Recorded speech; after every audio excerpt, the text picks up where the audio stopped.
नमस्कार, मैं हूं Amish Devgan. France, Vienna, Spain, Germany, हमारा देश यानी भारतवर्ष। दुनिया में ना जाने कितने देश आतंक का दंश झेल रहे हैं। फ्रांस की घटना ने तो कट्टरपंथियों के चेहरे से ही नकाब उतार दिया है। आतंकी हमलों की मार झेल रहे फ्रांस ने जब आतंकियों को सबक सिखाने की ठान ली तो कट्टरपंथियों ने इसके खिलाफ खड़े होकर आवाज उठाई। भारत के प्रधानमंत्री ने जब आतंक के खिलाफ फ्रांस की मुहिम का समर्थन किया तो हमारे देश में चंद लोग उनके खिलाफ ही सड़क पर उतर गए। हैरानी उन लोगों पर होती है जिन्हें राष्ट्रवादी सोच से परेशानी है। फ्रांस के विरोध में भारत में प्रदर्शन होते हैं, आखिर क्यों? आखिर ये भीड़ जो भारत की सड़कों पर प्रदर्शन कर रही है वो किसका समर्थन कर रही है? आज आर पार में इस बड़े मुद्दे पर, जो दुनिया का बड़ा मुद्दा है, इस पर होगी सबसे बड़ी बहस। कट्टरवाद बनाम राष्ट्रवाद, क्योंकि फ्रांस में हुआ, वियना में हुआ, आपका मुल्क दशकों से कट्टरवाद यानी आतंक को झेल रहा है। आखिरकार किस लिए? इस कट्टरवाद को संरक्षण देने के लिए भारत की सड़कों पर लोग इकट्ठा होते हैं और कोई नेता चू तक नहीं करता।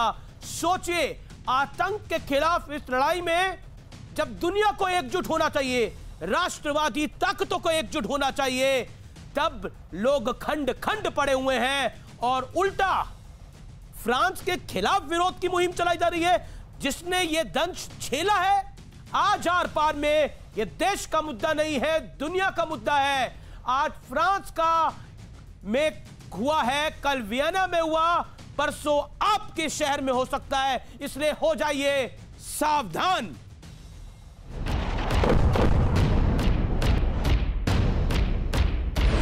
भारत विश्व का इकलौता देश है जो दशकों से कट्टरता के खिलाफ लड़ रहा है, लेकिन अब दुनिया इसी कट्टरवादी सोच का शिकार होने लगी है। फ्रांस और वियना में हुई आतंकी वारदात इसका जीता जागता सबूत है। दुनिया भर में बहस शुरू हो गई है कि कट्टरता कब तक बर्दाश्त की जाएगी। भावनाएं आहत होने पर किसी की हत्या आखिर कैसे जायज हो सकती है?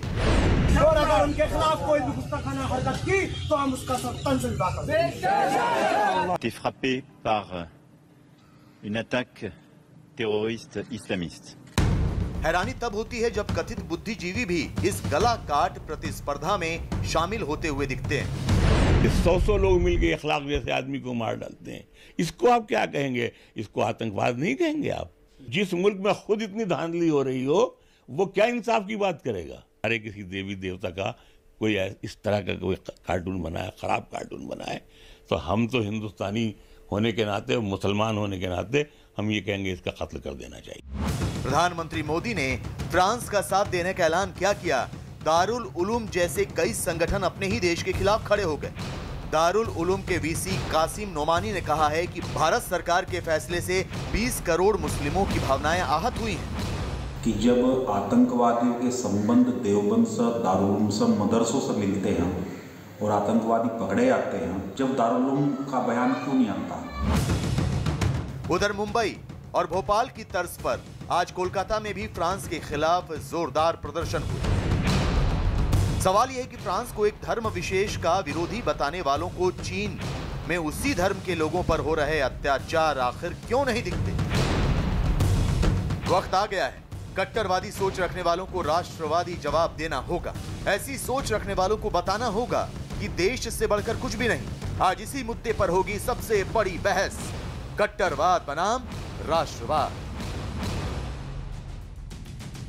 और अब कट्टरवाद पर भारी राष्ट्रवाद का विश्लेषण बेहद आवश्यक है। राष्ट्रवाद की आत्मा करेगी कट्टरवाद का खात्मा। सुपर पावर देश जब आएंगे साथ तो धार्मिक कट्टरता से मिलेगी निजात, बड़ी जरूरी है। भारत ने उरी और पुलवामा का बदला सर्जिकल और एयर स्ट्राइक से लिया, आतंक को जवाब दिया। फ्रांस ने भी एयर स्ट्राइक कर आतंकियों को लगाया ठिकाने, और मैक्रोन ने तो आगे निकलकर बहुत कुछ कहा भी।